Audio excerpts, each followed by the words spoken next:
Good afternoon. I'm Lucas Panzica from the 104.5 The Zone studios. Free agent wide receiver Zay Jones visiting the Titans today, according to a report by Ian Rappaport. Jones was released by Jacksonville after the draft, where he played the last two seasons, and he overlapped in 2023 with new Titans offensive coordinator Nick Holtz. Elsewhere in the NFL, the Carolina Panthers are signing free agent running back Rashad Penny. Playoff action tonight in the NHL. Bruins and Panthers begin their second-round series. Game 1 at 7 p.m. In the NBA, the Knicks host the Pacers. Game 1 is at 6:30. The Nuggets host the Timberwolves for Game 2 of the West semifinals at 9. T-Wolves lead it 1-0. For all your foundation repairs and waterproofing needs, visit USSTN.com. Breaking news at once on your home for the Titans and Vols. This is 104.5 The Zone.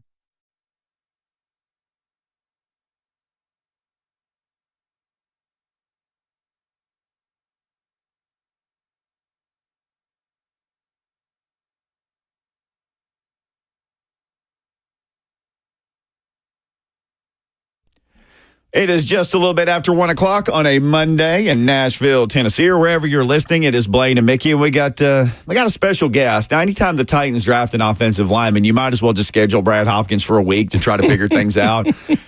Blaine is on a well-earned vacation this week, and we just went from the defensive side to the offensive side. Welcome in for a whole week, my friend. You stuck with me, baby. It's me and you down like 4 flats on a Cadillac, Mick. I've seen a few of those in my day. I know, that's right. Yeah, you're so much taller than Lucas is, so I had to, adjust the camera a little bit. Oh, I was wondering what was going on, why I got my belly button showing here. What's the deal? No, I got you fixed now. Okay. Nobody's ever said that to me. What's going on, JB? Nothing much. Just having a good Monday on here on Blaine. That's right. What do you think Blaine's doing right now? He's been posting pictures he posted pictures when we got to the airport. Even the airport there looked great, but all the stuff he's been eating and the views that he's had. Dubai doesn't look real to me. It's one of those places people post stuff and you think, it almost looks like a simulation, like it's just a studio. And if you say you're going there, they just fly you to a studio and it's all on a green screen because nothing could really look like that. Mm-hmm. I don't know. It looks fabulous. I bet he's getting some rest. He did take a picture at the top of the building that's like the tallest in the world or whatever, that he did say that there's a restaurant at the top of or something like that. So he did take a picture of that. That looked pretty cool. Well, it's a place that not many of us will ever get to go to. So there's going to be some great stories when he gets back. You know, they make their own rain, and they had a flood. I'm sorry, what? They make their own rain. They seed the clouds, and it got a little out of hand recently. Oh. Did you see the pictures? Everything there was flooded. The planes at the airport were driving through like 1.5 feet of water. Oh, so they overseeded the clouds. They overseeded it. They overdid it. But I told him I think it'll be dry by the time you get there. So he wasn't worried. He said it'd be fine. I'm confused. How do you seed the clouds? I don't know how they do it. It's just a giant salt shaker, baby, and you just kind of sprinkle them over the clouds, and then all of a sudden, you know, all the humidity and precipitation builds up to where it just dumps on call. Well, they hit a button and it actually does it. It's like nothing blinds. would surprise me because it doesn't look real there. He told us he was going to be in this giant building. I said, I bet that thing's so tall that it sways back and forth and you're in it. I don't like that. I don't think he liked hearing that, but it didn't scare him off. He still went there. Apparently, the Titans didn't scare Zay Jones off. He's visiting today per Ian Rappaport. He's 29. He's the same age as Tyler Boyd. Tyler Boyd came and went without a deal. I would imagine, Brad, could the layman's terms of that be, welcome in, here's what we're thinking, and they visit and they leave, and they go, here's what we're thinking, and he's like, that's not going to do it. I'm going to go ahead and head home. If things change, call me. Is that a safe assumption? 1,000%. Okay. That's very very sharp by yourself. Okay. The astute. I put the toot in astute. So Zay Jones visiting today. So they're obviously kicking the tires on receivers. They're the same age. They're both 29. Mm-hmm. Zay Jones, this is Ian Rappaport. I always want to give credit. Ian Rappaport is reporting Zay Jones here today. He played 9 games last year, had a knee injury. I guess he started, then it flared up, and then he played some more, and then it flared up some more. Then he got arrested on domestic battery in November, but all those charges were dropped earlier this year. So whatever, I've seen that come up about him a couple times. Well, he's got this stuff hanging up. All that stuff's gone now. So he played for Nick Holtz in Jacksonville, and obviously the Boyd and the Callahan thing is well documented in Cincinnati. So both of these guys would come in and they would have familiarity. Literally, for Boyd, he could come in and just say, I'll go ahead and install the offense if you want me to. Right. He played in it forever. With Brian, yeah. And Holtz wasn't the play caller in Jacksonville, but certainly there'd be a lot of familiarity with them. But they obviously know they have a need there. this is one of those things. If you're Traylon Burks, and every day you're seeing, man, they're bringing somebody else in who has a bunch of experience to do the same thing that I do. If this wouldn't light a fire under him, I don't know what would. Well, it may have already lit the fire underneath. Sure, him. the fire may be burning down there. The reason why I say that is because you want your head coach mentioning you getting off to a fast start, that you look really good, basically. You want him waxing poetically about what you look like, especially when you are going to be the focus of a lot of the attention that the receiving corps gets, and rightfully so. A high draft pick that really hasn't necessarily lived up to the marks that we would have expected, we being a fan base or even the pundits that talk about it. I mean, you still want to see more from a guy that has required such a high draft pick and the productivity that's come along with that, or lack thereof, however you want to coin it. But I think that when you bring someone in of a veteran status like that, where there's relative expectation for what he's going to be able to do, it does make you at least focus a little bit more on what you're doing, if in fact that's what you want to do. You know, I mean, he has a role that can be played on this team. It's not like Calvin and DeAndre Hopkins fit every box that needs to be checked off in this offense. There are obviously some other options that Will Levis would like to have, and he could be a part of that conversation, whether, like Brian mentioned, it's in the inside or the outside. He's a slot or he's an X or whatever he is. However you're going to be most effective in this offense. And I like the fact that Brian's even saying that. Mm-hmm. He's even saying that, look, what we're going to do is we're going to use Traylon in whatever form or fashion fits this offense, not by what you would expect or think that he should do. We're going to look at a number of different options and see where he fits the best, which I like. I like that conversation. It's interesting because if you look, and I've got some literally like screen captures that I saved on my iPad when they drafted Burks, because AJ had gone. That was done. He got traded. Then they take Traylon Burks. We all saw what AJ did. He was an outside receiver. He's faster than you thought he was, and he's explosive, even though he's really big, and he can yards after catch and drag people down the field. So then they draft the guy, and everything you read was the physical comp for Traylon Burks is AJ Brown. Like draft expert, the Mel Kipers were saying, well, physically they're the same guy, and you think, oh, then he's an outside guy. Well, then when you look at Arkansas, he pretty much just ran out of the slot. I mean, he carried the ball. They run him on reverses and sweeps. Here's this huge guy, and they use him like little people normally get used, if that makes sense. Just extended handoffs to him, and then he gets here, and they don't do any of that with him. Yeah. So he's obviously got to learn to do some different things that he wasn't asked to do on every day, along with a much more complicated offense probably than any college offense. Yeah.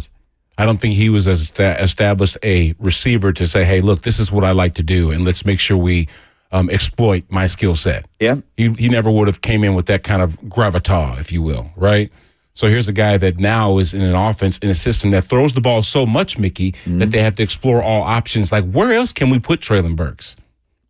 You know what I mean? So not only getting value out of a draft pick, a high draft pick, but also seeing, this kid might be worth the salt if he's in some sort of consistent option, right?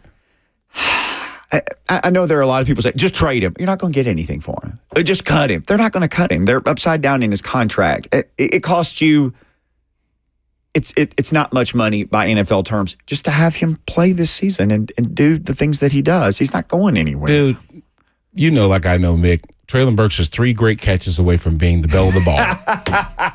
Maybe 2. Yeah, you catch a ball that wins the ball game. You catch a ball that somehow extends the drive and all of a sudden culminates in a win. You do something huge over the middle, whatever. Then guess what? The fan base will knew that it existed in you, and they will love you for it.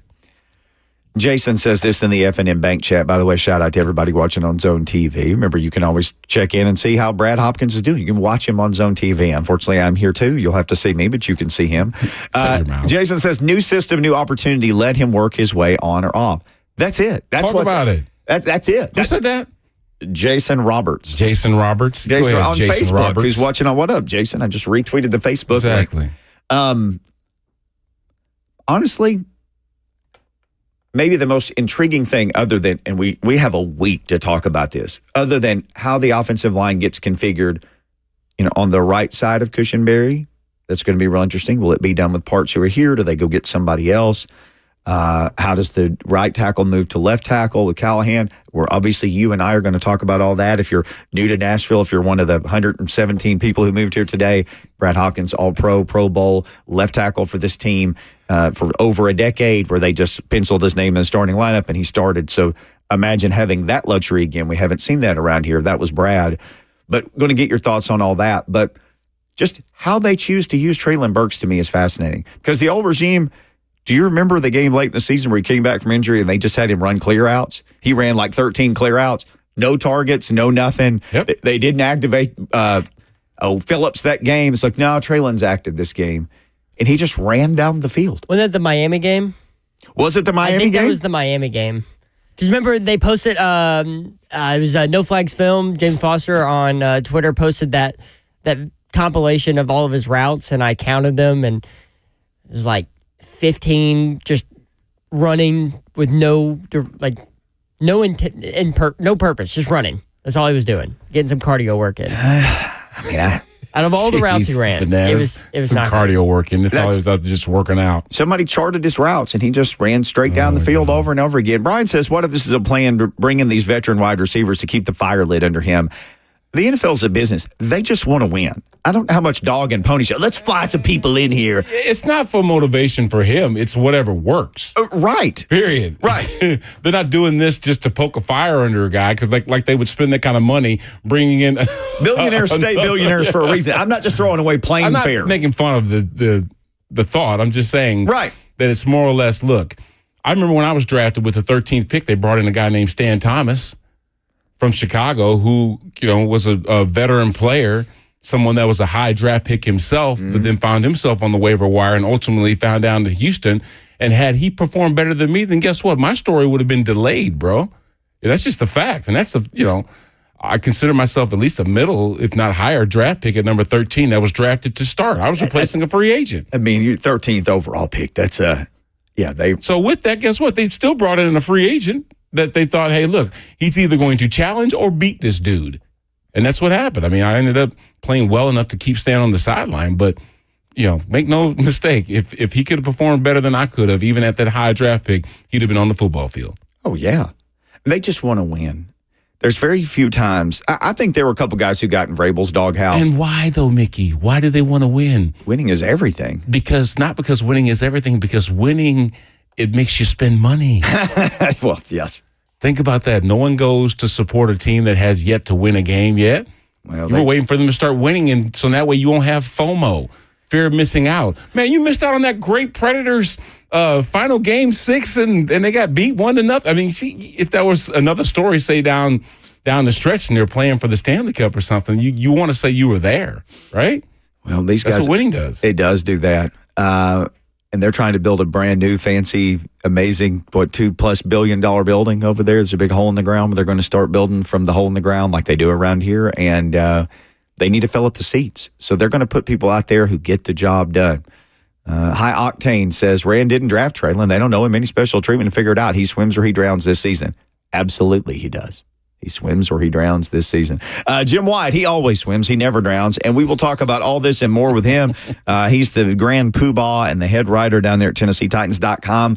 We haven't talked to him since the draft. We'll cover all that and more. That's coming up next with our guy, Jim Wyatt. Don't go anywhere.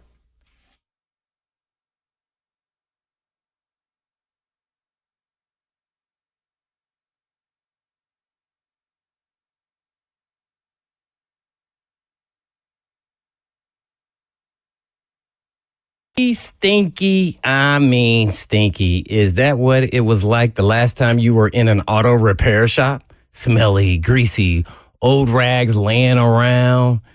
A countertop that would not dare touch, right? Because it's so nasty. Another thing is that it stinks is that the repair shops that keep your car forever, they're not honest. And they don't call you back when they say they will. Was your last experience at a vehicle repair shop like that? Well, hey, it's Blaine Biscuit to tell you that Eurofix is not like that. Eurofix takes the stink out of European auto repair. And at Eurofix, you get a free 15-minute no-wrench inspection with an estimate at every visit. Not high-pressure sales tactics like most. And at Eurofix, you get a 3-year nationwide warranty and a free loaner car with every repair appointment. and never pay dealer prices. And Eurofix is located in Franklin, Hundred Oaks, Murfreesboro, Belmead, and now Mount Juliet. So if you want the best to fix your car, European vehicle that is, just give them a call at 844-EUROFIX. That's right, 844-EUROFIX, or you can visit them online at myeurofix.com. That's myeurofix.com. But always tell them Blaine said, John.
Blaine and Mickey, Brad Hopkins. B-Hop hanging out for the Hitman today and all week long. So we got a Titans reunion here. Let's bring in his beat writer, Jim Wyatt, who joins us now. Jim, do you remember your first ever interview with Brad Hopkins and what that might have been like? I'm sure it was a good one. Brad always was the guy to go to, and he'd give you some great quotes, and I'd always had a good sense of humor. So I don't remember my first interview, but I know it was probably a good one. At J Wyatt Sports on Twitter, TennesseeTitans.com. You can read all the stuff there. So one of my favorite things, I've told you this before, I'm a big mailbag guy. Every time it drops, I scour through it. I don't always read the full questions. Some of them are kind of wordy, Jim, but I always read all the Jim responses.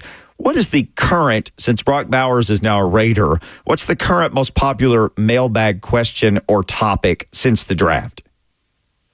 I think there's been a lot of reaction to the draft class, and I think more positive feedback than negative based on what I've seen here over the last, week, 10 days. I think people feel like this team filled a lot of holes in free agency and the draft. Still some questions about what's next, whether that's a receiver in free agency, as we've seen some guys visit, or whether that's a safety potentially. Get some uniform questions never end as far as Titans fans are concerned, and then get some schedule questions because I know that's coming up as well. All right, before I pitch this to Brad, you mentioned the schedule release. Is there a game that has you intrigued the most, or games thinking this could be like maybe they play the Lions on Thanksgiving, anything like that? I haven't heard that. I'm just throwing it out there. Yeah, I mean, the main thing is I'm mostly intrigued when it's going to be. I think the tentative date was May the 9th. I think that's when I've kind of been expecting it. It seems like we're getting very close. I've seen a lot of teasers on NFL Network about the schedule coming out, but here we're just 3 days away from the 9th. So I'm beginning to wonder now if it's going to get pushed back to the following week as they try to sort this thing out. I guess I'm looking more for when are we going to Buffalo? We're going to be in Buffalo in the middle of a snowstorm in December or January, or we go to Buffalo in early September like a couple of years ago. And I'm always curious to see if there's primetime games, a couple of teams that the Titans are playing on the road this year have London games. One of them's the Bears, one of them's at Jacksonville. So always curious to see where that could be a possibility.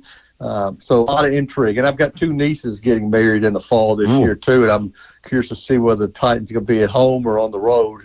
Because if they're on the road, I'm going to have to miss my niece's weddings, and that's not going to be good. Ooh, Jim Wyatt, watching the weather and watching the wedding schedules and covering the Titans. He is at J Wyatt Sports on Twitter. That's the only way that I look at the schedule, Jim, is the exact same way you did, except I'm looking at how hard will my job be to do, whether it's the weather conditions or it's the opponent that I'm facing. So I want to see, one, who am I playing against? Am I playing against a dog?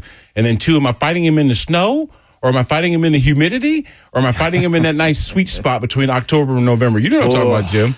Where the weather's not that much of an issue and the big bodies can get out there and run all day long. But that's the way I look at it. But before we had you on, Mickey and I were just bantering back and forth the discussion about Traylon Burks. And any time that you have receiver help that is an obvious source of need, when you have high draft picks that not necessarily hit the marks, that becomes a part of the focus in an offseason, and here we are. So what does Traylon Burks need to show you in the offseason to give you the impression, Jim, that he's actually, understands and is fighting for his roster spot? Yeah, I mean, I think it started with him showing up in good shape, and I feel like he did that. I mean, I think he worked hard on the first part of this offseason and showed up in good shape, and I know Brian Callahan was on the afternoon show talking about how good he's looked during the first part of this offseason, how he stacked some days together. That's part of it. I think the other part of it's not going to be determined until we get closer to the fall, because he's got to prove he can stay healthy and be on the field and be available for this team. Now, I'm, like everyone else, have noticed, Tyler Boyd coming in and so obviously there's some curiosity there. Zay Jones also, being Rappaport, I saw him report that he's in town today. So the big question becomes, how does that impact Traylon Burks, and why are they looking at these guys? I think the Titans are looking to assemble as many good players as possible. That includes a receiver position. If you bring in somebody like Boyd, if something gets worked out there, then that's you pair him with Ridley and DeAndre Hopkins, and those are three proven veterans you're going to have on your team, and that changes things for the guys behind them. So a lot to be determined at the receiver position moving forward that could impact Traylon Burks, and we'll just have to see how it plays out. Let's transition to the most important position on the football field. You know how it goes. And they just drafted for it, Jimmy. When I first saw JC come in and embrace Amy and embrace, obviously, Rand and Brian Callahan, I thought, man, this dude, he blots out the sun. He's massive. What were your first impressions when you saw JC Latham, the first pick this year? Yeah, I mean, huge. You are right about that, Brad. I think the other part is just how mature he is. I was in Detroit and talked to him right after he came off the stage, and just talking to him for the 5-10 minutes I got with him that day, I couldn't believe he's just 21 years old, and I think a lot of that is because I think a lot of his maturity comes from the fact he left home to go to IMG Academy and was away from his family. He had to grow up fast, played in an atmosphere and in a setting at the University of Alabama where they demand excellence, and Nick Saban holds these guys accountable. So his maturity, I think, impressed me more than anything. Yes, he is huge, but very nice kid. I'm again curious to see how he can adapt to playing on the left side, and so I'm going to throw it back to you is just what kind of a challenge, what's he going to be facing going from playing right tackle in college to now learning to play left tackle in the NFL, and how you think he can do. Yeah, Jim, I've answered that question a couple of times. It's almost like, do you remember some of the games that I played with a cast on my hand? I actually was unfortunate to have broken both hands, not at the same time, but yes. haven't done that. And when you break your right hand, which is your dominant hand, you have to learn how to then use your left as if it were your right. And that's the same situation that he'll be going through, just trying to change over the simple mechanics in his mind to stop leading with the dominant hand, which is now switched. And the good thing about this for him, Jim, is that this didn't happen to him mid-season where he's been playing right tackle most of the year, and all of a sudden an injury happens or something happens and he's got to move over it. And the next weekend he's actually putting on the field what he's learned about playing left tackle, right? He's going to have an off season. He's going to have preseason games. He's going to go up against live competition with this new thinking in mind about playing left versus right. So it might be just something to contend with early on, just to get into the habit of being able to do that and switch it over in your mind. But for the most part, he's athletic enough, I think, Jim, to be able to make the transition fairly smoothly.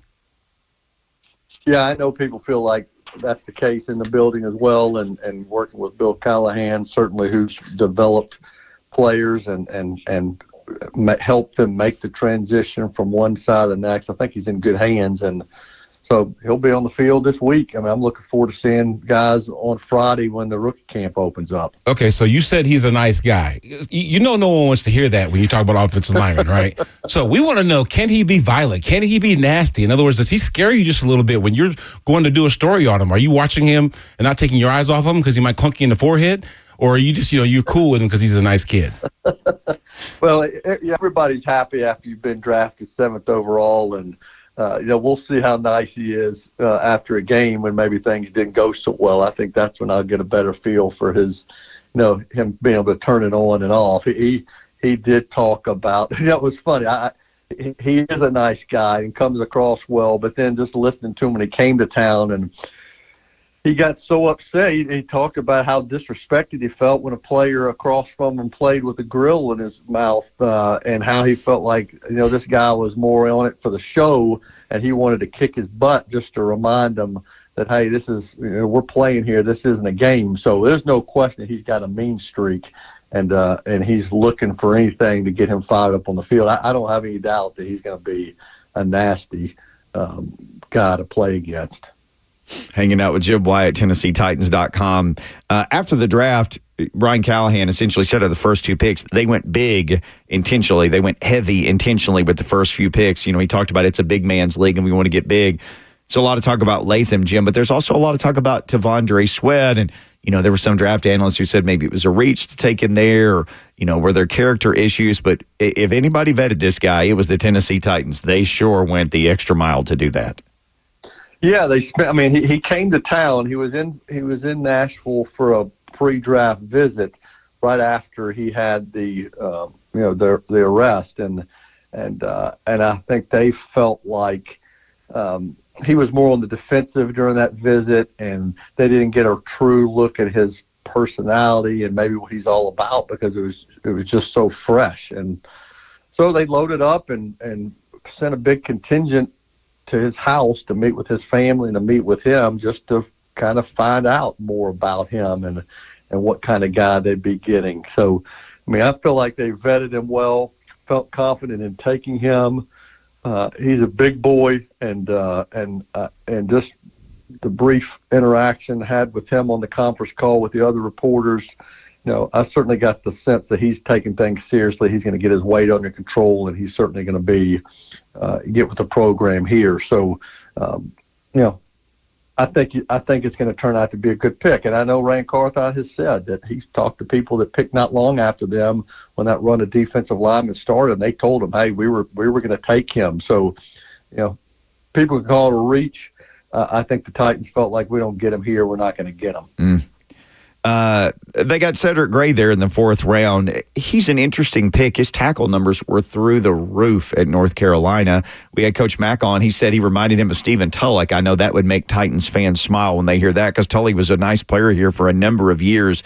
But if you look at guys who have an opportunity, this guy really seems to have an opportunity to play big minutes or even start for this team.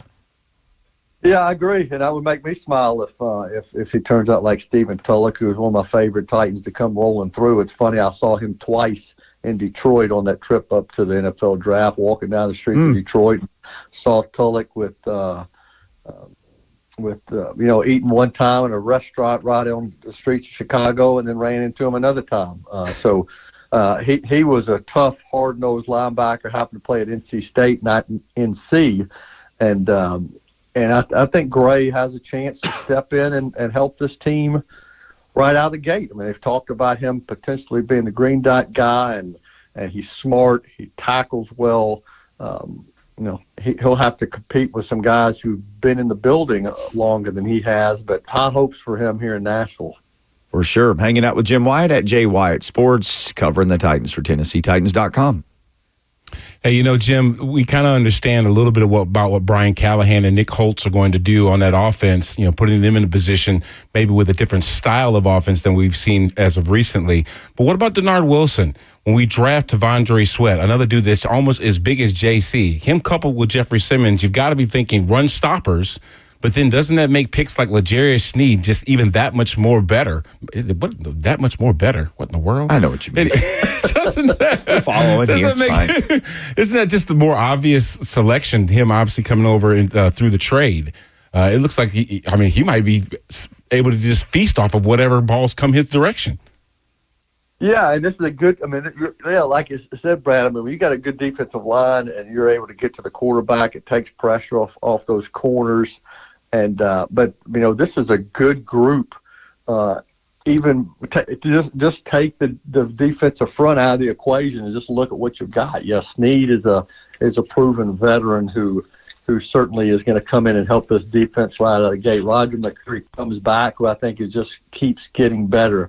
Chidobe Awuzie, who played with the Bengals, he's solid. I know we're going to get to Jarvis Brownlee, who's the 5th round pick. He's capable of playing a number of different positions. I think he's got a chance to compete for playing time early. So that's a pretty good group of 4 defensive backs there, and now they're going to be working with behind the defensive line that this team feels like he'll be able to generate some pressure. So good combination there. What do you think about that, the Tony Pollard-Tajay Spears connection? Do you have a percentage account? Do you think that one of these guys might get maybe more of the carries than another, or is it going to be split down the field, do you think, down the middle?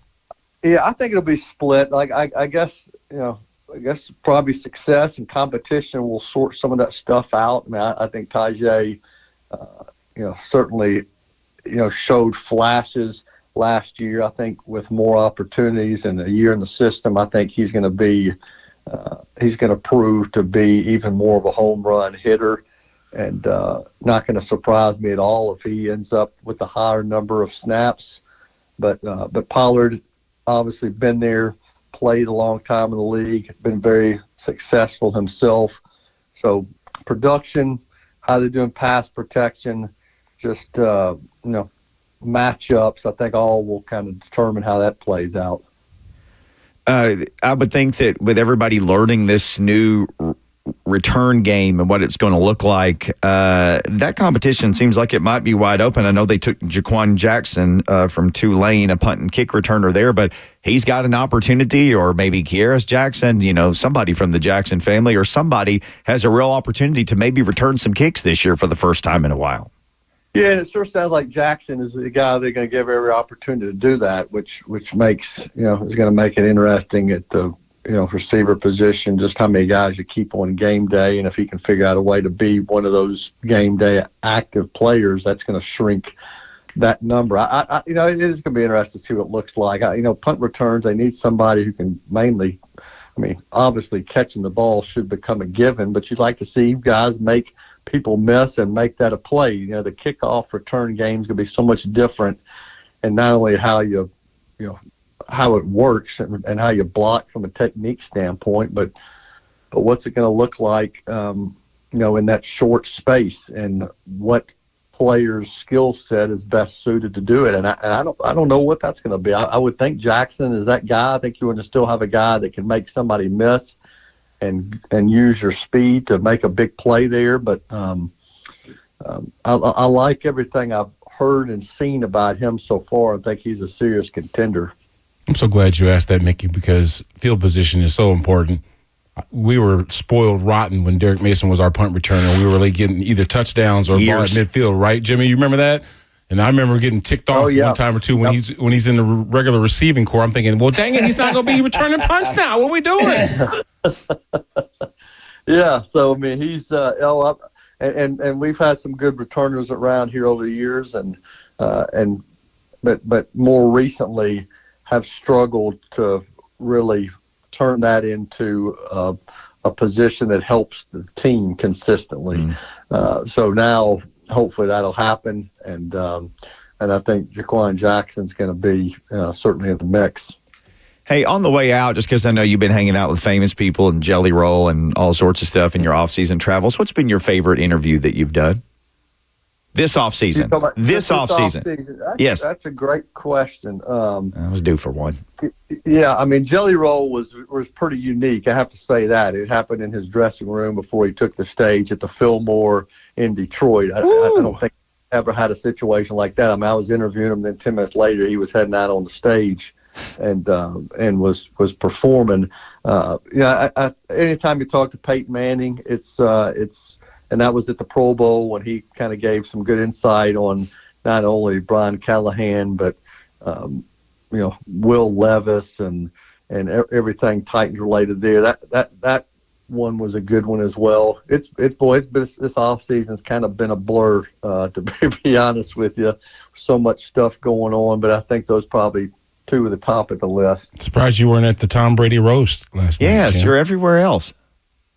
Yeah, but I need to watch that. I hear it's still available to watch on Netflix, so I may check that out tonight. Well, don't let the kids in the room. There's some salty language in there, Jim. Even though yours are grown, they may not be ready for all that. Hey, thank you for the time. The latest mailbag is up, I know, because I've already read it, at J Wyatt Sports, of course, TennesseeTitans.com. For all the latest on everything, if you follow the Titans, you have to follow this guy. Thank you, Jimbo. See you, Jimmy. Okay, y'all have a good week. Appreciate it. Yes, sir. The one and only Jim Wyatt, Brad Hopkins beat writer, and still out there making it happen today. Hardest working man in show business. He is everywhere and writing about all of it all the time. All right, it's time to be everywhere about ding dongs right now. Time for Ding Dong of the Week, courtesy of our friend Mark Spain and Mark Spain Real Estate. Here's the thing. You let up the phone, 615-737-1045. Joseph, is this kind of a choose your own adventure thing? 2 tickets to a participating concert week show thanks to Live Nation. Is that right? So I believe that concert week you can pick you'll get 2 tickets and you can pick which show within concert week you want to go to. I'm not Don't quote me on that one, though. Okay, this is looking like a choose your own adventure concert week thing. So if you want free tickets to concert week shows, to a show that I guess you will get to pick, you got to get on the phone and give us your ding dong. Tons of candidates, 615-737-1045. That'll get you on the line to give a ding dong to Blaine and Mickey. Brad Hopkins sitting in for Blaine. We are always powered by All Four Seasons Garage Doors.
You know me. I love a good stat and I love a good number. And here's some numbers for you that turn into stats. 20 years. Over the past 20 years, studies have shown that testosterone in men has started to drop way earlier than it used to. Now, here's your stat. You stabbing guys in their 50s. Now, it could be 40s, could be 30s. Men is maybe even their late 20s are experiencing now decreased testosterone. So what do you do about it? Well, you go to Edge Peptide Therapy. And here's the thing. It's not like you just have this thing over your head that says like a gas tank needle. You just know because you're not feeling like yourself. You're tired. You're irritated. You can't go to sleep at night. You work out, but you don't see any results. Maybe your love life's not the way you want it to be. All those things are indicators for me. I was tired all the time. So I went to Edge Peptide. I made an appointment. They want to make you feel better from the inside out. Could be vitamins. It could be any number of things. Maybe you need peptide therapy along with the hormone therapy, whatever it is. Right now, they've got low pricing of $99 a month for testosterone therapy. Just make the appointment. If you're not feeling like yourself, guys, go to edgepeptide.com or call 615-724-1878. Schedule an appointment today with Edge Peptide.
Blaine and Mickey hanging out with Brad Hopkins today. Blaine on vacation. He's just hanging out in Dubai this week. No big deal.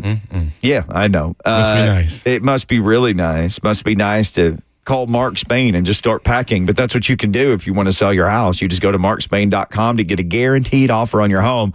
Then you go and get some boxes and you put your stuff in it and away you go. Mark Spain handles everything else. Mark Spain will do that for you. markspain.com.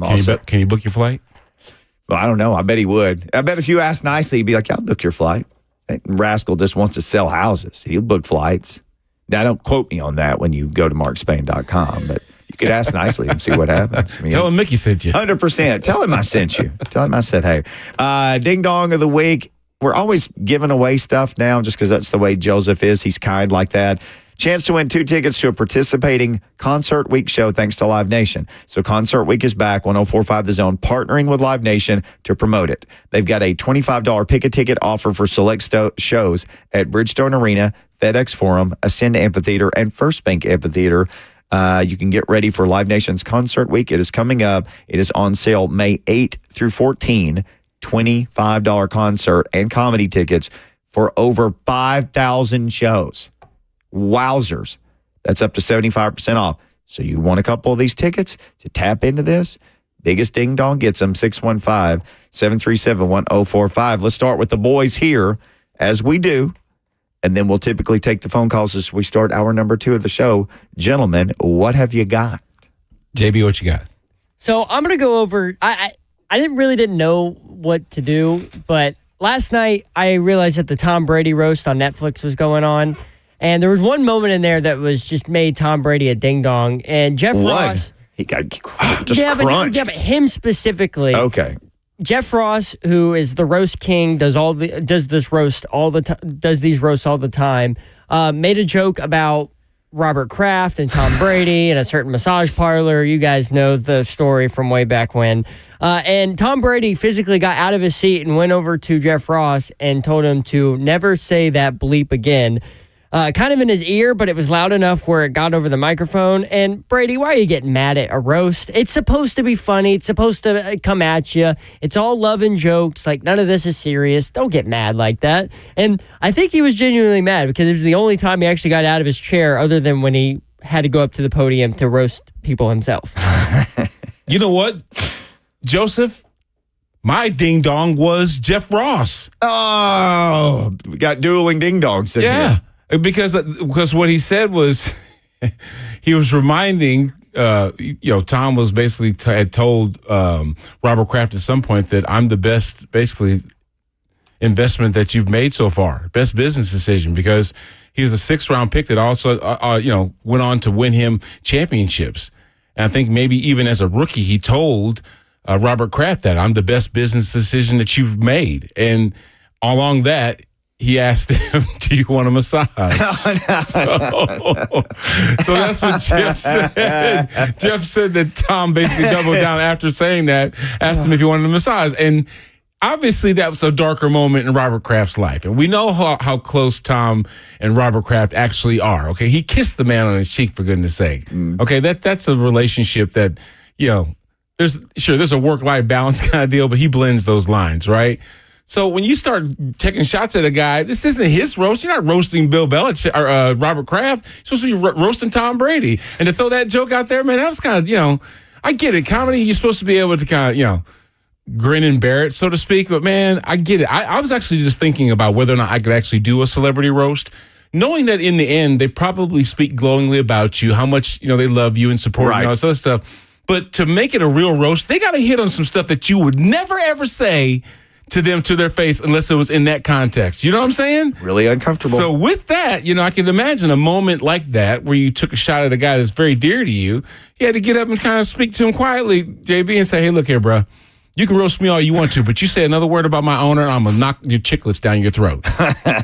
It's all love and fun. See, here we go. Oh, yeah. So that was my ex. It's funny that you were saying that because I was thinking to myself, oh, my God, Bananas he's totally going to take my ding-dong. But no, you took the other ding-dong in the situation. It was a perfect playthrough. You teed off of me. Yeah. You two guys and your perfect ding-dongs. All right, here's mine. Pat Bev He was doing a it's pretty post-game easy press one. conference. A reporter asked him a question. He turned out to be this very much beloved ESPN producer, a lady who I guess has been with them some time, very beloved, very well respected. He told her, I don't answer questions of people who don't. He said, do you subscribe to my podcast? She said, no. He said, I don't answer questions from people who don't. So she held the phone out to get responses to the other questions, and he moved her phone away. Then he asked her to just leave the circle, which she did. So I guess he subsequently apologized, but After Pat he Bev's- got blasted. Oh, on he the got blasted internet. by everybody. After he got blasted, he's like, oh, man, I should probably apologize to yes, her. not sorry. Sorry he got blasted. So Pat Bev, come on, man. He would not do an interview with people who didn't subscribe to his podcast, which I can't imagine. It could be the greatest podcast ever. It could be torturous. I should have told Jim that when he came over for interviews. 100%. No, why? Are you following my Twitter? No, then back away. Nope. Better leave the locker room. He made this lady, he goes, you're going to have to leave the circle. I'm sorry. Man. Then he went about his business. I guess all the local guys there do. But Pat Bev, come on, man. People are saying now they thought he had a shot at a broadcast career, but that ESPN might blacklist him for what he did to that reporter. That's a subsequent thing. It's just a side note that's brewing out there. Maybe they'll bury the hatchet and they'll think he's so good. They don't care. But we'll see what happens. All right, hour number 2 starts. Alex, Eric, Jack, you can join them on the phone. Other lines are ringing 615-737-1045. We have tickets on the line for Pick Your Own Concert at any number of venues. Live Nation, pick a ticket offer. It is concert week coming up, but you can win tickets ahead of that. Get in line again, 615-737-1045. Blaine and Mickey, powered by All Four Seasons Garage Doors.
Good afternoon. It is 2:01. I'm Joseph Bonanno from the 104.5 The Zone Studios. In NFL news, former Jags wide receiver and current free agent Zay Jones is meeting with the Tennessee Titans today per Ian Rappaport. Jones was released after the draft after 2 seasons in Jacksonville, where he overlapped with new Titans offensive coordinator Nick Holtz.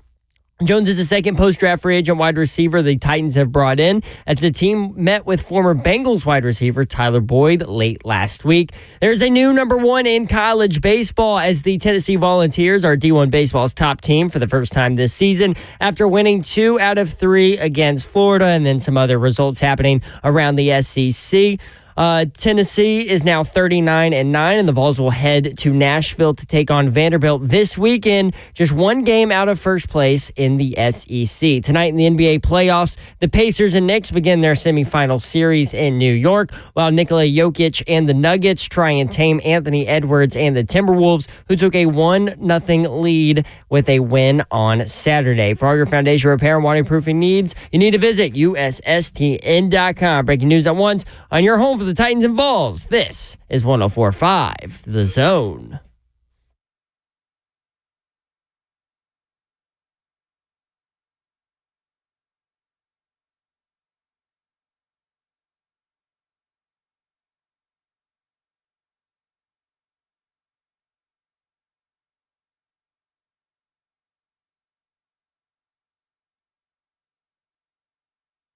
Let's get hour number 2 started on Blaine and Mickey. Brad Hopkins, if you are just joining us. Brad isn't. He was here for the first hour. He'll be for the second hour, too. And all week long, he's sitting in for Blaine, who is on vacation this week. So if you hear the dulcet tones of when Brad Hopkins, you'll know that B-Hop is in the house for Blaine this week. We all gave our ding-dongs in the first hour of the show. Here's the way we do it. On Mondays, we do that at 1:45. Then we get to the 2 o'clock start of that hour. Courtesy of our friend Mark Spain, we take your phone calls on Ding Dong of the Week, and we always give stuff away just because it's all from Joseph's secret prize closet. This week, tickets to Live Nation's Concert Week. It actually goes on sale May 8th through 14. $25 concert and comedy tickets to over 5,000 shows, but you can win 2 of these tickets today. And I guess it's kind of described it, Brad, as choose your own adventure, where you'll just get 2 tickets. I guess you get to pick what you want to go to. You can go see anything. If I could give you 2 tickets to anything, what would you go see? Look inside the mind of Brad. It could be comedy, it says. Anything. It'd probably be a TED Talk. Or maybe even some global leaders meeting. Wow. What topic? See, I was going to say a reformed Pink Floyd. I feel like we're on 2 different frequencies here. I'd go to a comedy show. Yeah, I get it. To be entertained, but to take full advantage of being able to have access to any meeting that I would want to. I phrased it that way. Yeah. I would want it to in that What topic of TED Talk?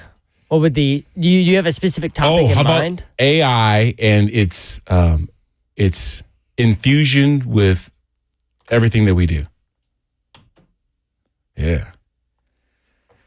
If it was by Allen Iverson, that AI, I'd be really just the AI. I mean, think about it. I mean, you have a work project that you're supposed to submit to your department head by such and such. Well, guess what? You don't have to wait until maybe the night before and just have AI put together the main components of the piece, and guess what? It does it for you.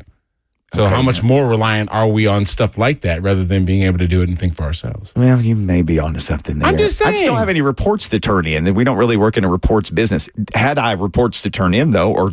What if somebody had to write a sports story about the Titans, but you didn't really...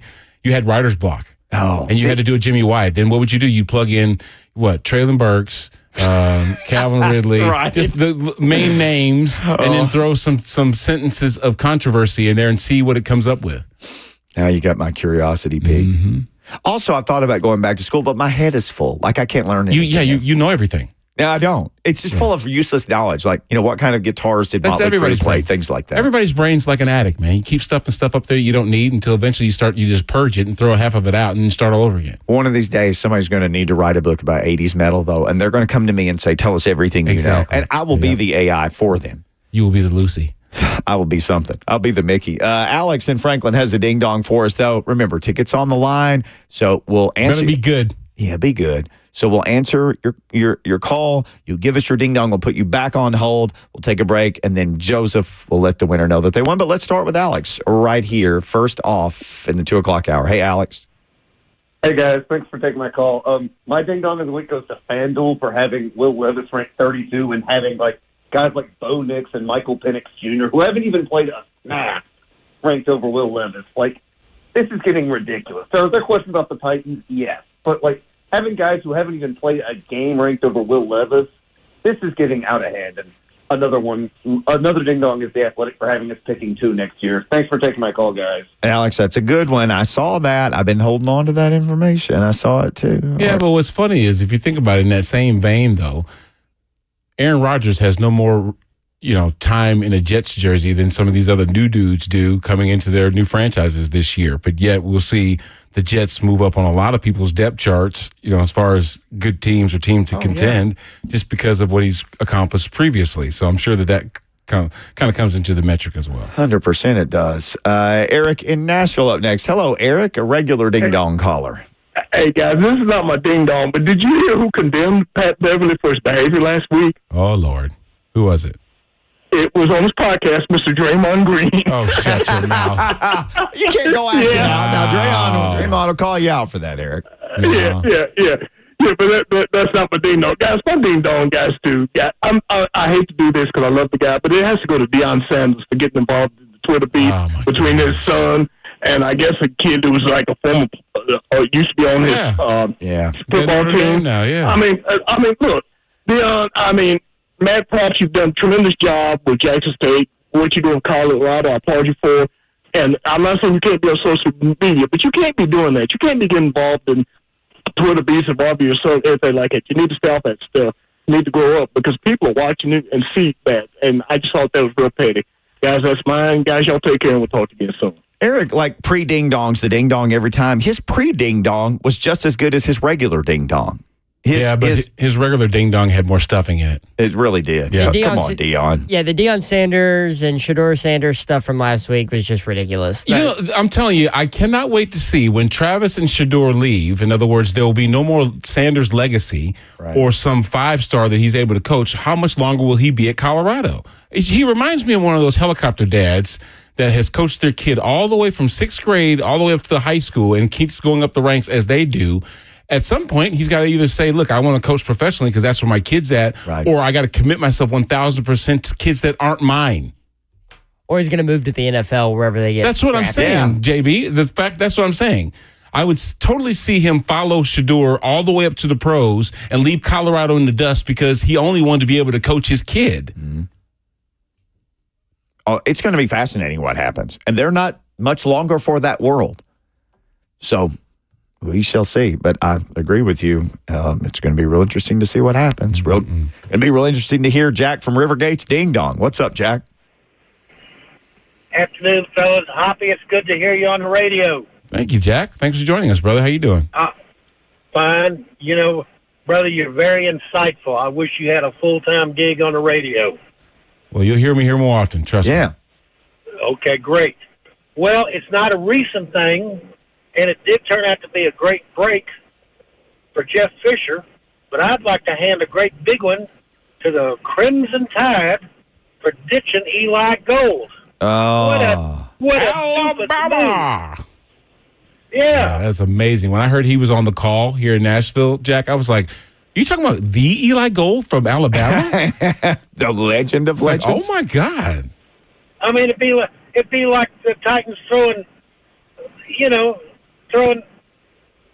Coach Mack to the curb, or Mike Keith, or the Mike Keith, or the Vols getting rid of John Ward. What are they thinking? Yeah, right. Yeah, definitely on that one. Eli Gold, a absolute legend in our business. One there, Jack. That's a head scratcher. Kenny the mailman, always good to hear from Kenny. Kenny, how you doing, man? Hello, good friends. Hello. A great big ding-dong to any of the 25 of the NFL GMs that do not have a little kicker that they can count on to walk out and drill a long field goal kick to win a game. If they are not camped out right now outside the door of Michigan Panther kicker Guy Bates. I don't know if you've seen him or not. He is drilling 60-yard field goals. I think he's up to 7 now, not barely going over the bar, hitting the net. It ought to look like a college protest outside his house trying to sign him. You know what? That actually could become QB light if you think about it. What if 60 yards was an average for your professional kicker nowadays? Yeah. How much more important would his role be as a foot that can put up 3 points at any point? That'd be cool. 60 yards, People Mickey? are bigger, stronger, faster than they've ever been. And just think if you could count on your guy, like you said, drive stalls out. Yep. We're not going to punt some 28-yard directional punt. Just put 3 on the board. Yep. Send Guy Bates out there. Let's get, we got Kyle Sheville up next. Hey, Kyle. Sheville. What's going on, guys? I do have a ding-dong of the week. At first, I didn't. I went to the Pink Floyd concert symphony last night. Thanks to y'all sending me there. Yeah, man. It was a blast, and my ding-dong goes to all the people who left when just a few sprinkles of rain started coming down, and they played Comfortably Numb. They saved that one for last, and over half the people just left freaking out. And I was like, I don't care. I'm comfortably numb in this rain. I'm hearing this now. Kyle, I love it, man. Glad you enjoyed the show. Pink Floyd, Comfortably Numb in a little bit of rain would be an amazing moment. All right, Chris, then Joshua, and we'll pick a winner in the break here. Chris up next. Hey, Chris.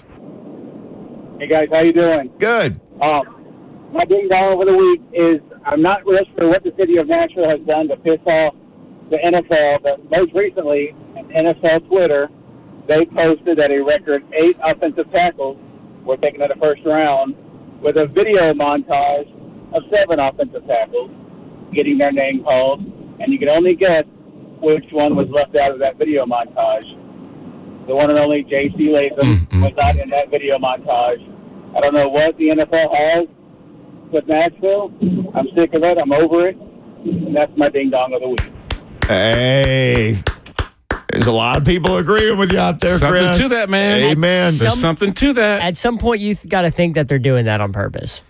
All right, one last ding-dong, Joshua in Hendersonville. We will pick a winner after all this. Joshua, finish us up with a strong ding-dong. All right, I got it for you. I listen to you guys all the time. Might be my first time calling into this particular show. My wife's driving me to the airport last Friday, and, of course, I'm listening to the morning show all the way, living in White House, all the way to the airport, and she is getting bored out of her mind. And she's like, what do they talk about? What is this?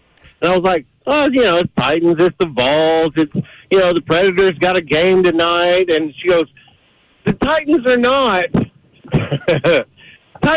good enough to have an all-day, 5 days a week radio show. And I was like, wait, what? Say what? I'm so sorry. So then I started explaining to her all of the shows, the different shows throughout the day. She was trying to get a razz out of me. She knows I fly a Titans flag and everything else. And so finally, at the very end of the conversation, she goes, you know who is good enough? And I said, who? She goes, Kansas City. And I was like, it was so quiet. It was so quiet. And she goes, she died laughing. She goes, yeah, I knew that would be the one to get you because I can't stand Patrick Mahomes. So my ding dong of the week goes to my sweet wife. Joshua, hold on, man. You may need these tickets to get yourself out of the doghouse on that. All right, we'll take a break. We'll pick a winner. When we come back, let me ask you guys this question. As Chris brought up with NFL Twitter and no Latham in that video, and that made people mad. Do you guys believe that the league is truly out to get the Titans, that this is intentional? Does it bother you? Because I know it makes people mad. Does this truly upset you, this stuff like this? Because it felt like it upset a lot of people This is the best tease ever because I want to answer you right now so bad, but I can't. 615-737-1045. What do you think about what the NFL thinks about your Tennessee Titans? Blaine and Mickey, powered by All Four Seasons Garage Doors.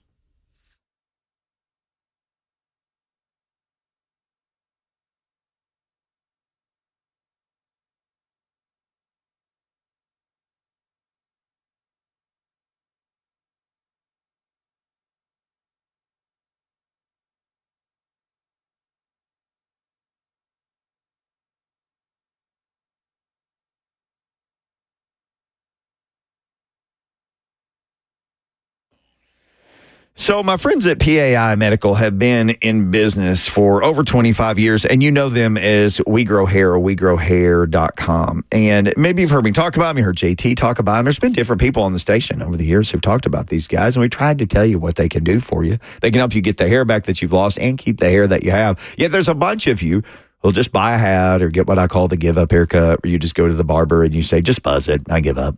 You don't have to do that. And it's not some weird science or some odd medicine. It's cutting-edge technology for your own hair growing on your own head. And I can't, begin to tell you that I can explain it all, but they can.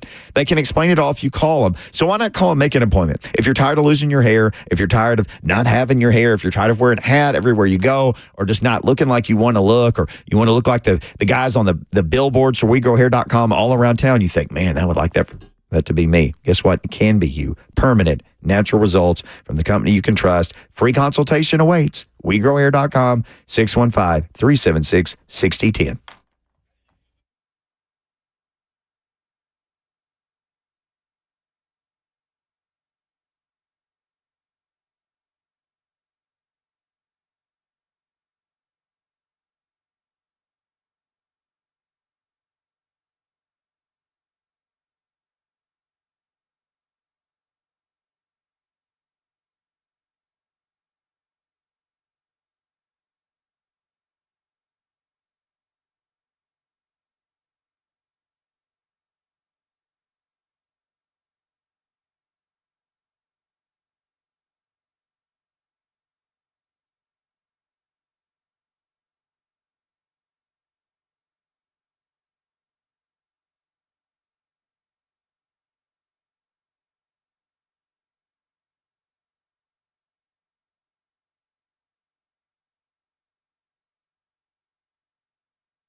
Blaine and Mickey hanging out. It is special guest Brad Hopkins sitting in all week for Blaine Bishop. We traded the Titan for a Titan. Blaine is in Dubai. Brad is in lovely Nashville.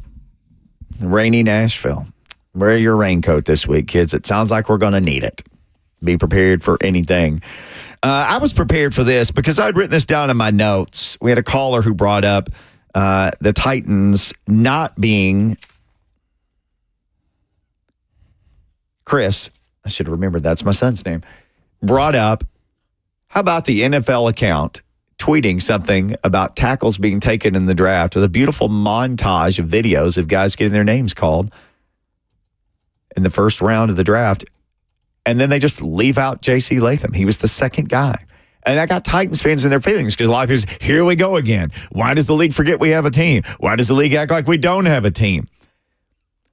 At some point in your life, if things keep happening and they never go your way, at what point do you say, and this could be you at your job, this could be you in any number of things, and eventually you say, maybe it's not an accident at this point. If it happens over and over again, at what point, Brad Hopkins, do you say, maybe it's not an accident?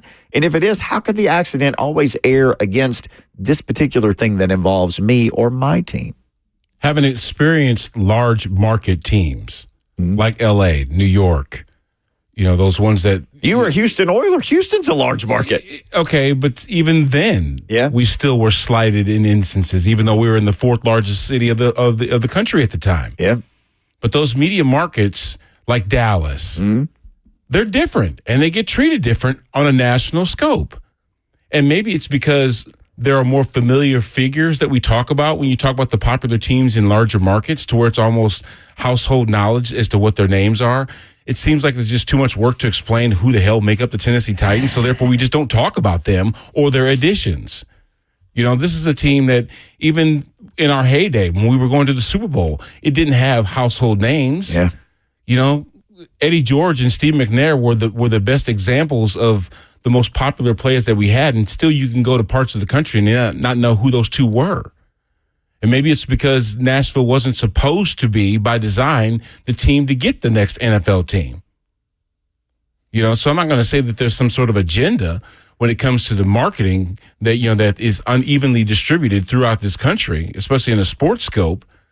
But we're just not recognized as a sports city. And what I was thinking about, even while listening to Buck and Lucas on the way in, we're talking about how it might be more of a desired result with the Predators. In the future, we want them to be better. Now you've got Nashville SC that's actually a legit contender for that market of expendable dollars that we spend on entertainment and whatnot. The Titans obviously have been a big player in this market since the late 90s.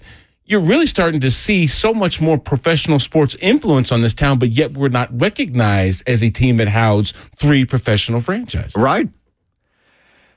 I'll tell you, when I first noticed this, I never noticed it in my life. I was a television anchor a long, long time ago in the mid-'90s in Bowling Green, Kentucky. And I went home one night after I did the news, and one of the main anchors, he was from St. Louis. His dad actually ran one of the scoreboards at the Cardinals games, worked for the Post-Dispatch for years. His side job was running like the Welcome Brad Hopkins Happy Birthday scoreboard for the Cardinals. So for years, if I went to a Cardinals game, he would always wish me happy birthday. It was a free way to just put my name on there, even if it wasn't my birthday in the summertime. And the Cardinals were on one during one of these particular years. It wasn't the greatest time for the Cardinals, but they were on this huge winning streak. So we finished the news at 10:30. This is when SportsCenter came on at like 10 and 11 and 12. And people have to remember, it's a different time. A lot of people would just watch SportsCenter over and over and over and over and over. It's hard to explain to younger people, but we did it. Yeah. And the Cardinals were the hottest team in baseball. And he said, man, let's come over to my house. We lived in the same crappy apartments. Come over to my apartment. We'll watch SportsCenter. And my wife made a cake. We'll eat this cake and watch SportsCenter. I'm like, man, we better hurry. They're going to lead SportsCenter. They'd won a bunch of games in a row. Led with the Dodgers. After that, they go to the Yankees. After that, they go to the Red Sox. Then they talked about like some offseason NFL stuff, and there was the NBA playoffs, and they talked about that for a while. I think there was an NHL story. Then they did a second look at the Yankees, and with about 8 minutes left to go in the cast, they're like, put up a scoreboard. The Cardinals have won, 15 in a row or whatever it was, and then they just went on. Yeah. To me, it's more about this. There's so many people that live on the coasts of the country, and there's not many people in what I call the flyover states. There's less people. There's not many people in Arkansas or Wyoming or Mississippi compared to like New York, California. Yeah. And I think the focus is always on the coastal states because they're like, let's put the coastal teams on. Now, the Cowboys are so big, they transcend everything. They do. The Cowboys are just, like you said, the Cowboys are the Cowboys. Lakers don't have to be good to lead Sports Center. They love it when the Knicks are good. So to me, so much of it is just trying to get the attention of people on the coast because it's so many people living in such a small area. They're just trying to get the attention of these millions of people. And it's like, who cares what happens with the Oklahoma City Thunder or the Titans? It's a small place. It's not so densely populated. There's not that many people there. And the other thing is this. I've said this before. The Titans, like you mentioned, who are the stars of the Super Bowl Titans? A running back who was blue-collar running back and a quarterback from Mississippi who didn't talk much. They were just hard-working guys. That's what people love about Steve and Eddie. They weren't sexy. They weren't dating, although Eddie did marry a lady from a famous band, SWV. But most Titans just live in Nashville and live a quiet life. They're not sexy. It's not like Johnny Manziel or some quarterback who's dating a Broadway star or a movie star or Tom Brady dating Giselle and living in Boston. There's nothing sexy about the Titans. Maybe they're just not sexy enough. We're not paparazzi worthy. No. Have you ever seen a paparazzi here? So that's the funny thing. I actually had some guy walk up to me one time, maybe a year ago, 2 years ago, from TMZ. It was the weirdest thing because I was walking out of a restaurant. Here comes this guy from TMZ. I'm like, wow, why are you here?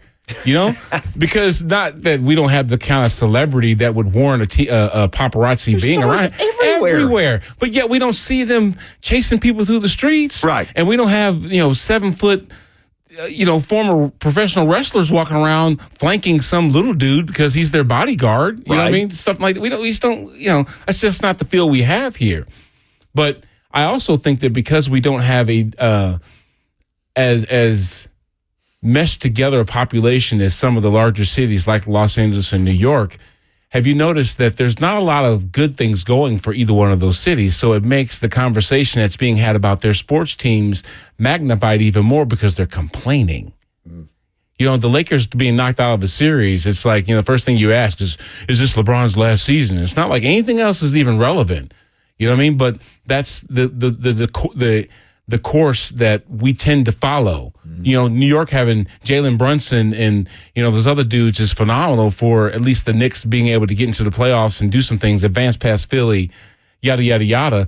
But it would be way more conversational if, in fact, they were struggling. Oh, yeah. You know what I'm saying? When there's a dumpster fire like Zach Wilson going on, guess what? The largest media market on the planet is booming with talk about why this thing sucks. So because we don't have near the struggle, maybe that's what it is.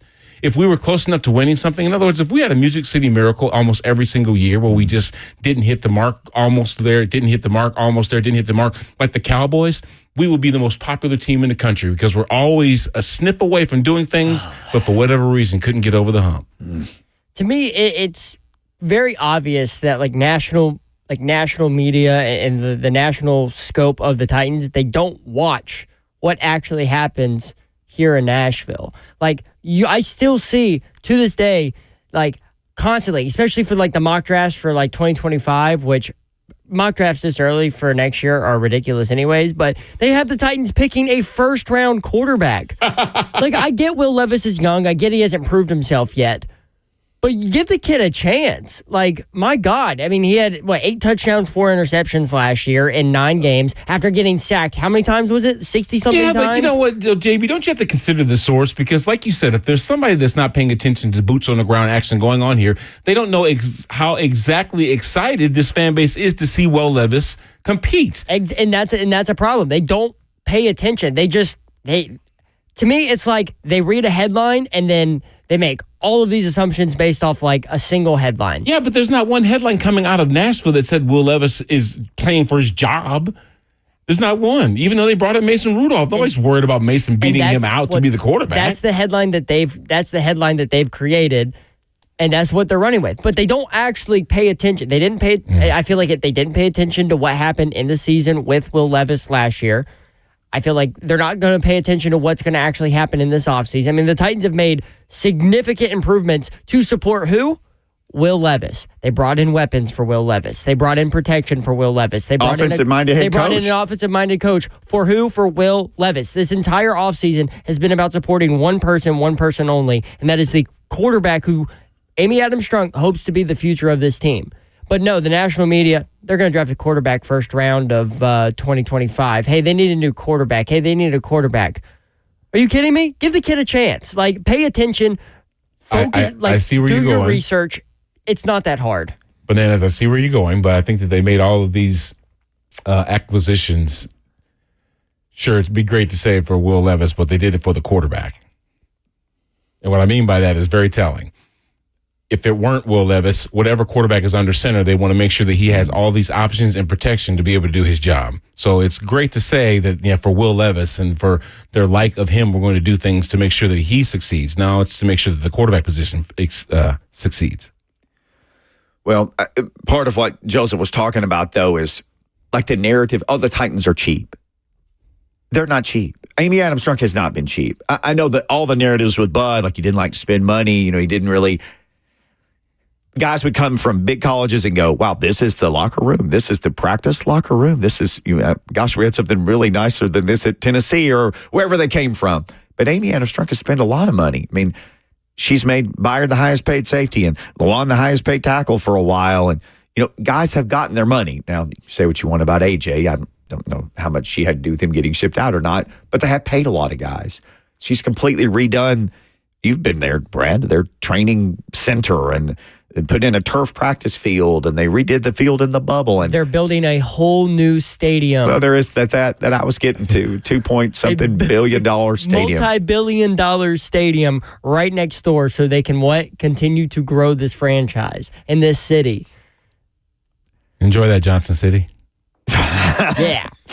Well, the other thing too is really what Joseph said. A caller, Alex, who gave a ding dong to FanDuel, they had Will Levis picked. He said 32nd as their quarterback. I think they had him as either. I saw a different one. Remember we talked about that when they had him 30th, 31st. And they had like all the first round projected at that just point. Projected to teams, Brad. First round this is before the draft. Them, They just had J.J. McCarthy, New Orleans Saints, and they had him ranked ahead of Will Levis. It was crazy.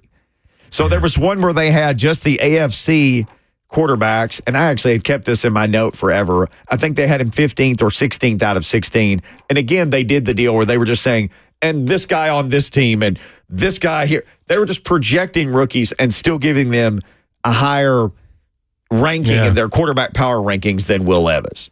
Yeah, that's totally an emotional decision right there because of the way you feel about somebody. Nothing statistically is backing up anything that they're saying. There's nothing to validate their logic other than it just seems like or it just feels like because I don't know who this guy is or how long he's been contributing.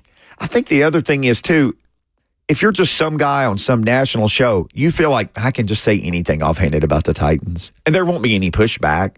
I mean, no one's going to stand up and be like, no, you're wrong. They're like, all right. Nobody else in the national media would tell them they were wrong because they don't even know if they're wrong. We'll push back here like, that's crazy. Yeah. But, if just Shannon Sharp comes on today and says the Titans are a cheap organization and Will Levis is a loser, nobody's going to come on another show and go, let me do a 6-minute rant on why he was wrong about that. They'll just rant about the Lakers and who's going to be LeBron's next head coach. Yeah, right? That's what's going to happen. They're talking about guys that are already under contract. Ty Lue, Jason Kidd. Guys like that have already been spent money. Like, let's get this guy. Like, okay, you just signed a contract. Well, anything goes. The NBA is the craziest soap opera of a thing that exists. Nothing is off limits, it doesn't seem like. I know it has nothing to do with the Titans, but you mentioned that, and they can just speculate on anything. I think anything can happen in that league. Yeah. Players control so much. If LeBron said, hey, I want this guy, I don't care where he's the coach, the Lakers would probably go, okay, well, we'll just buy that guy out. And here. Yeah, with visibility comes power. You know what I mean? And there's so much more of a visible sport. And they also, because of it on an individual basis, playing both ends of the floor, they have more of an influence on the outcome of the sport than, say, football players do. We tend to pay more attention to them because they're actually in your face. Think about that at a game when you spend thousands of dollars, you're sitting right next to them on the bench. That doesn't happen in football. You know what I mean? So it's just different. Jeff in Nashville wants to talk about the Titans' disrespect. 615-737-1045. Hey, Jeff. What up, Jeff? Hey, how are you? Good. Hey, I was going to tell you that a friend of mine sent me today that he pulled off the internet, and I'm trying to think of the name of whatever it was, but they had the Titans, it had fan bases most passionate, and they had the Titans 32nd in the league. The most passionate fan bases, they had us dead last. It made me so mad I couldn't see straight. Yeah. There you go. But again, that's a great example of Jeff. This made me so mad I couldn't see straight. But what's the show where Stephen A. and them talk at each other? Take. First Take. Nobody's going to go on First Take tomorrow and go, this is preposterous. The Titans have the 31st best fan base. No, you can't say it's the 32nd. I got to be honest, and I know we've got people that are lining up to kind of contribute to this conversation, but if you think about it, the acknowledgement or lack thereof for our sports teams is much like when you mention Nashville as a city. Okay, think about that. It used to be when somebody say, well, where are you going this weekend? I'm going to Nashville. It was funny. Ha, ha, ha. Right. But now, like, it can be legitimately recognized as a tourist destination, right? But still, some people have a hang-up of admitting that Nashville is a metropolis. Oh. It is, it's no longer this sleepy little town where it's easy to navigate and yada, yada, yada. No, this is for real. It's hard to get around sometimes. There are 116 people, you say, moving here a day, right, Mickey? I just made that. I know you did. But it's something like that. But you see the point. No one's going to put Nashville up there with the conversation of New York, Las Vegas, Los Angeles, Miami, Nashville. Are we there yet? You see, you just laughed right now. You just did it right now. But it's so funny because the whole city is full of people right now who came here to Nashville. And celebrity people to boot. So, but why is it funny when we say New York, Los Angeles, Miami, Las Vegas, Nashville? Little old Nashville. Yeah. See, you wouldn't have to do that if it were truly respected and understood for what it really actually is. Well, same with the Titans. There you go. We're solving all the world's problems. We got one more segment to do it. Sue Ann wants to weigh in. Sue Ann, we will come to you right after this break. You want to join Sue Ann, 615-737-1045. It's Blaine and Mickey with B-Hop, powered by All Four Seasons Garage Doors, when trust matters.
So many people trust Two Rivers Ford.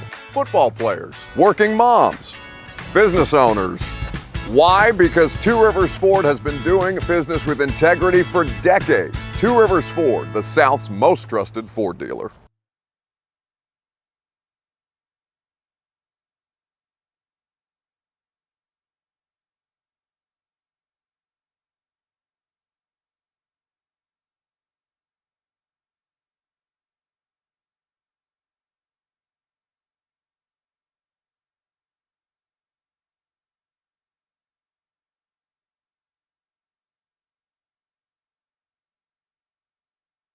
So, Tennessee, are you ready to embrace spring with confidence? Give Cool Ray a call today and let's make this season a breeze. Get $1,500 off select whole home generators and ensure your family's comfort and safety. We'll also pay you to upgrade. Get $1,000 when you upgrade to your HVAC system with Cool Ray. And try our $49 tune-up and refresh for your system and beat allergy seasons with 10% off indoor air quality products. So let the experts at Cool Ray clear your drain for $93 or you won't be charged. We're your partner in comfort, no matter the season. So here's to a spring filled with sunshine, smiles, and stress-free living. Cool Ray, keeping Tennessee cool, plumbing right, and lights bright.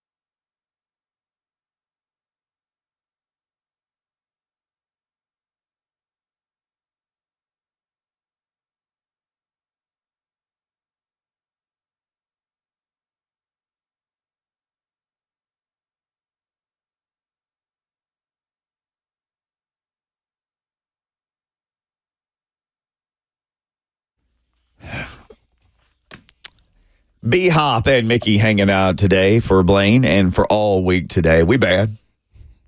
Sue Ann's not bad, though. She's good. Unless bad means good. And in that case, she is that kind of bad. And she's calling in. Talk some Titans with a Shamon. Sue Ann, what's going on? You guys are hilarious. Thank you for taking my call. I appreciate it. And first of all, I want to say that Nashville has plenty of sexy going on if you're looking for it. Okay. Right? Yes. The Titans have had sexy in the past, for sure. And my prediction is that Rand and Brian and Bill are going to bring sexy back. Oh. Who is that? That's Timberlake? all I got. Is that I'll Justin hang up and Timberlake? listen. Sue Ann. I think it's Justin Timberlake, isn't it? No, you're right. Yeah, bringing sexy back. Probably got a house around here. Could be driving around listening right now. You should call in, JT, if you're listening, and we'll put you on with Sue Ann. But she does have a point, though. Because winning does make you feel sexy.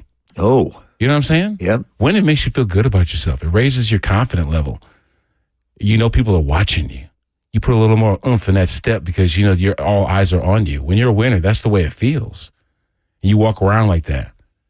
I think we're on the verge. Well, put it this way. Hope reigns eternal. And the fact that we haven't played a game yet with so many new parts, we can only hope that, you know, the moves and the aggressiveness in this offseason will pay off so that way we can, you know, spritz our neck with some cologne and walk down the street like, you know, I'm bad. I'm bad. Really, really bad. Hey, man, this team's going to look a lot different. I think we talked about this on Friday of last week, just how different will the offense look in 2024. There's an account called Sharp Football. I think it's Warren Sharp, and he's a stats and analytics guy. But he does it in a context of it's not just where it's some chart and no one understands it. He'll just take a particular stat and assign it to every team, whatever their stat is. So here you go. Sharp Football usage of 3+ wide receiver sets in 2023, Brad. Did you see this? Mm-mm. The LA Rams did it 95% of the time. They were first. 95% of the time, if the Rams sent the offense out on the field, there were at least 3 wide receivers, 95% of the time. The Titans were 27th. They did it 58% of the time. That's how, and they were 27th. There were a couple teams that had lower numbers, but still 58 versus literally almost 100% of the time. Second on this list was Carolina, 89. Third was Cincinnati, 81% of the time. You're getting Cincinnati's offense. So when Sue Ann is kind of joking and playing with us and says, oh, it's about to get sexy around here, they're bringing in receivers. Zay Jones visited today, if you missed that. That's, I'm just saying that for anybody just getting in the car right now. They had Boyd in. They had Zay Jones in. They're looking for more weapons for a team that, again, if it's let's say it's 1% less, 8 out of 10 plays would have at least 3 receivers on the field. It's been about half. So even that trends, is the word I'm trying to say, towards looking different next year. If they put Brian Callahan's offense in it and it gets run like it got run in Cincinnati, it will look different in that way. So you're saying in a roundabout way that the things that have contributed to our lack of, I guess, ability to garner that kind of attention is because we've had too much Eddie George, Chris Johnson, and Derrick Henry. And I'll say this. I grew up watching a wishbone college team. Arkansas State ran the wishbone. You can run it all you want. I like it. But nationally, now, I'll say this. Derrick Henry running for 99 yards or Chris Johnson, remember, he was 80 yards constantly. I think he's got more 80 yards. Oh, you've got to have explosive plays if you're featuring the run game. I get it. Yeah. Because that will garner some attention, but not like a 50-yard reception. Oh, my gosh, no. So if they can dial that up, and they have a quarterback, you and I were talking about this some in the break, Will Levis can make every throw. He can throw it in any way you would want him, as far as you'd want him to throw it. So they will have those opportunities. Now, the key is the offensive line wasn't so good. Sometimes in place of a third receiver, there might have been a third tight end out there. He was chipping somebody or just staying in to block. So part of this will, and this is, we got a whole week to discuss offensive line play, not much more time today, but part of this goes back to if Latham can do his job, if he doesn't need help, if the right tackle doesn't need help, and everybody needs help sometimes, or we'll get some. But if you got great play from the 5 guys up front, maybe it would enable them to run more multiple receiver sets than 58% of the time. Now, it's interesting you bring that up. The 2 guys that they brought in, Zay Jones and Tyler Boyd, last year, so in 2023, Zay Jones had 71% of his snaps out wide, while Tyler Boyd had 85% of his snaps in the slot. So I don't know if that's going to influence which one of these guys they like more over the other. If you're not worried about the contract situation, but in terms of just player alignment, it'd be an interesting to see what they do with that, because I think they have their 2 outside guys. I think they need someone to fit there on the inside.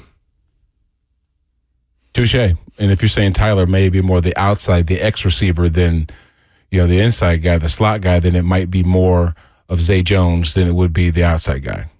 But what if those guys are versatile? What if they are similar to what Brian Callahan would have for Treylon Burks, as to where they're going to try him in a multitude of different spots to see actually which one he's a more of a complement to maybe some of already established guys on the edges. Well, another thing we need to get into as the week goes on is what should be the next move for this team. Like we got 10, 15 seconds left, but Brad, we can talk about this. Obviously, they need safety help. They only have 3 tight ends on the roster. There'll be more tight ends added. They haven't publicly put out their list of undrafted free agents. They'll put that out, I guess, right before this weekend or maybe the first day of rookie minicamp. But there's positions they need to add to. They're bringing in wide receivers. Who else should they bring in? Maybe safeties, tight ends. Maybe they need some more offensive line pieces. At some point this week, we're going to go over the offensive line. I want to ask Brad about the individual pieces. We'll do all that and more, because Brad Hopkins is going to be with us for the rest of the week, sitting in for Blaine. But for now, Brad, it's time for 3HL. You and me got to get out of here. In the meantime. In between time. Peace.